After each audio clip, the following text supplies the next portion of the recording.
Hi, I'm Jane, a freelance artist, and I want to share with you advices and tips that helped me the most on my drawing path. So, advice number one, fight the perfectionism.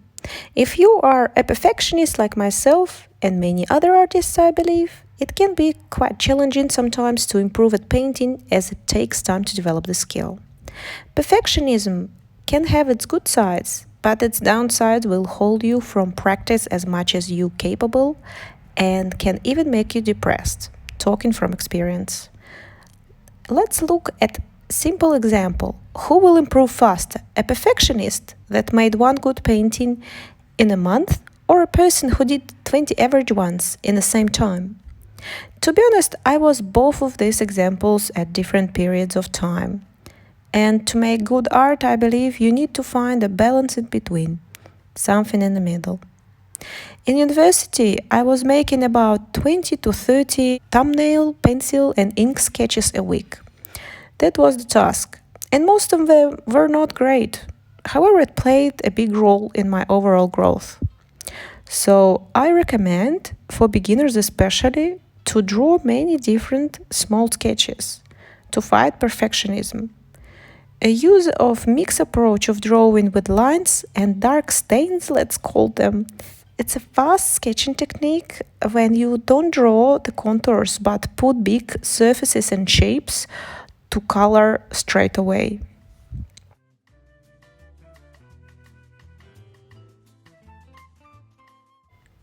Advice number two, use several references for your art.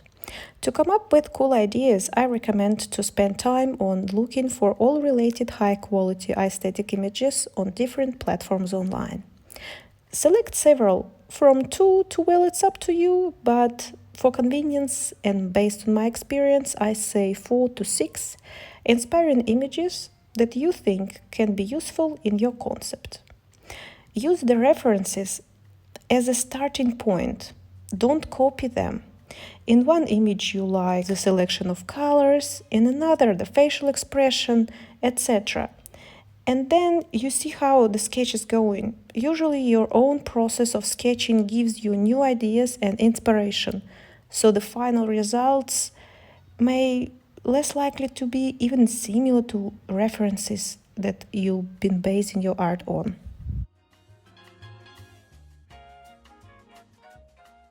Advice number three, learn to correct your mistakes.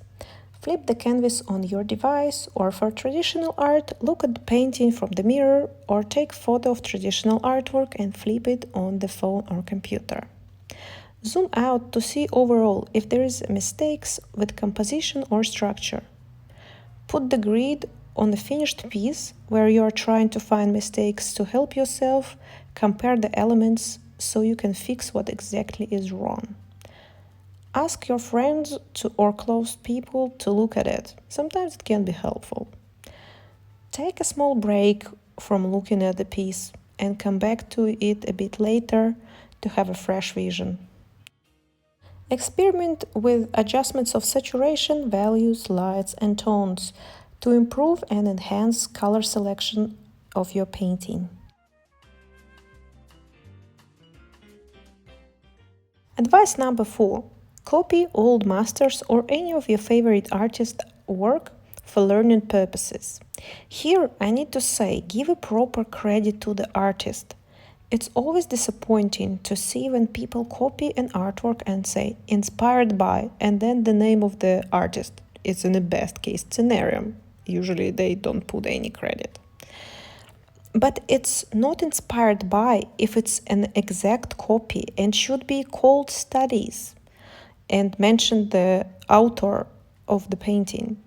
Let's normalize giving proper credits to the artists. So, copy to learn only. It's a great tool. Do it consciously. Analyze colors, shapes that the artist used. Try to get as close as possible to the original. It helped me a lot back in the days.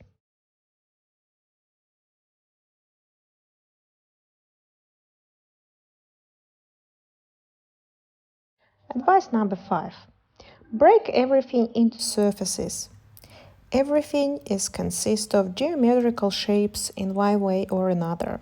Try to practice breaking everything into surfaces, even in your own mind when you look at things. For face, there is a great tool where you can see and learn all the surfaces placements on the face, and it's called a planar head.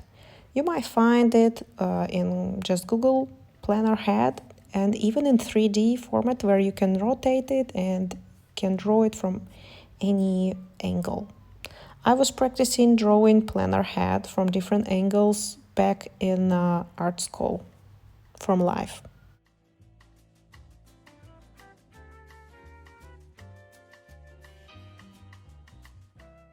Advice number 6. Stop constantly comparing yourself with other artists. Comparing yourself is not entirely a bad thing. Sometimes it's helpful and needed, but everything can be damaging in big quantities. With social media, the trigger of unhealthy comparing can be quite frequent and make you feel like everyone is doing so much with such a good quality. But we don't know what's behind the scene. And even if there are people with superpowers, it's okay if you're different, and me as well. I don't have superpowers. Just to go with your own speed. To be slower doesn't mean you are bad at something. Different people need different amount of time. Also, with social media, the comparing of likes and followers, that sort of stuff, can make you feel pressure, less talented and less appreciated than others sometimes. But this comparing will definitely not help you improving and achieving your goals. Quite the opposite, can kill inspiration and motivation. We all been there, and there is a quote that is helping me when I feel bad from comparing myself. So the quote says, if you hang out in a barber shop long enough, sooner or later you're going to get a haircut. I don't know why, but these words comforts me in some way. I feel like if I follow my path, no matter with what speed, with my own speed, but persistently and consistently, sooner or later I will be where I want. So no reason to compare.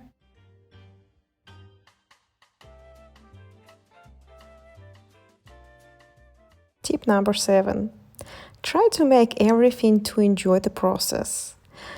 I know it sounds maybe easy, but sometimes when art becomes a job, it can get commercial and destroy the creative freedom vibes.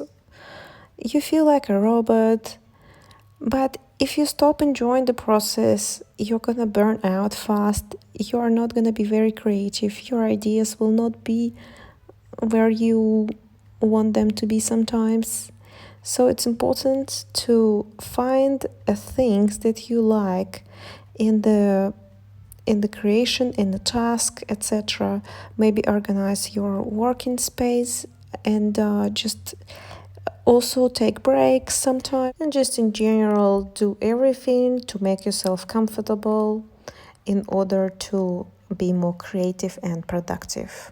This is important. It's kind of sounds random to you need to stay in your comfort zone to be able to create and to develop with your skills, with your level that you already have. This is not for beginners. It's maybe for intermediate artists. So yeah, if you're intermediate artist, sometimes it's good to stay in the comfort zone in order to actually enjoy. Number 8. Make your art a way of communication. People often say, add a story behind your artwork. I see it as if I can put something that triggers me, even like a problem of pollution on our planet, or some even more global problems, or simple human feelings, what things money cannot buy. I have an artwork with the same title on my Instagram, by the way. So that time I felt the real need of these emotions and feelings, and I draw that need. There is a really personal story behind it. I believe any topic, thought, even wisdom can be turned into artwork. Try to practice how would you address this or that in your artwork, just as a sketch for developing this mindset and approach to painting. For me, it was very helpful. We all seen these cool artworks that has a really deep meaning in it and can be understood as one or another. That's actually one of the reasons why I chose surrealism as a style and why I love it so much, because it's a way of expressing deep thoughts through art without making it too obvious, you know? Making people think about it. Art used to be, even back in the history, a source of learning, a source of information, a place where you can teach people in terms that you can draw what is good and what is bad. You can draw something, what you want to say. Sometimes art speaks better than words, and children's books is a great example of it. Let's summarize everything we've learned and the advices that helped me to be an artist I am today.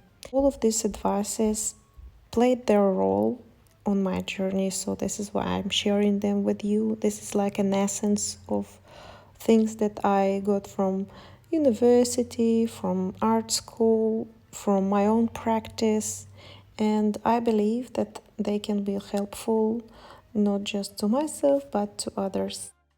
Fight the perfectionism, use several references for your art, learn to correct your mistakes by yourself, copy great masters' work, break everything into surfaces, stop constantly comparing yourself, make process enjoyable. If you like this video, please give it a thumbs up and subscribe for more. Thank you very much for watching.